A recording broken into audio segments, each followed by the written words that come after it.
হরে Krishna. 2026 30শে April বৃহস্পতিবার নৃসিংহ চতুর্দশীর ব্রত পালন করতে হবে। এই দিন নৃসিংহদেব আবির্ভূত হয়েছিলেন।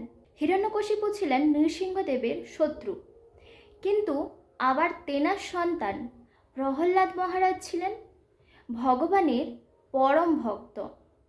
তিনি সর্বদা ভগবানের স্মরণ করতেন, ভগবানকে ডাকতেন।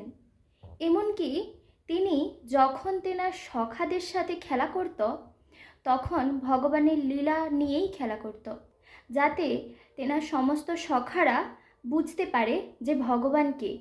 ছোট্ট প্রহ্লাদ মহারাজ সর্বদা সবসময় সব কিছুতেই ভগবানের উপস্থিতি পেতেন, কিন্তু এই জিনিসটি আবার তেনার পিতা হিরণ্যকশিপুর ভালো লাগতো না। হিরণ্যকশিপু চাইতেন যে তেনাকেই সবসময় যেন পূজা করা হোক, কিন্তু প্রহ্লাদ মহারাজ সব সময় সর্বদা ভগবানকে ডাকতেন। তিনি বলতেন যে ভগবান হচ্ছেন সমস্ত কিছুর মালিক। তো তাই হিরণ্যকশিপু বারবার প্রহ্লাদ মহারাজকে মারার চেষ্টা করেছিলেন। কখনো পাহাড়ের ওপর থেকে ফেলেছিলেন, আবার কখনো হাতির পায়ের নিচে ফেলেছিলেন, আবার কখনো অগ্নিগর্ভে ফেলেছিলেন। কিন্তু সবসময় ভগবানের কৃপাতে প্রহ্লাদ মহারাজ সেখান থেকে উদ্ধার হয়েছে।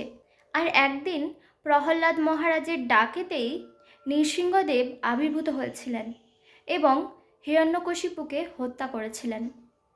এই দিনটিই হলো সেই দিন যেই দিনে ভগবান আবির্ভূত হয়ে হিরণ্যকশিপুকে হত্যা করেছিলেন। এই দিন নৃসিংহদেব যেহেতু সন্ধ্যের সময় আবির্ভূত হয়েছিলেন, তাই সন্ধে পর্যন্ত উপবাস, তারপর অনুকল্প প্রসাদ গ্রহণ করা যেতে পারে।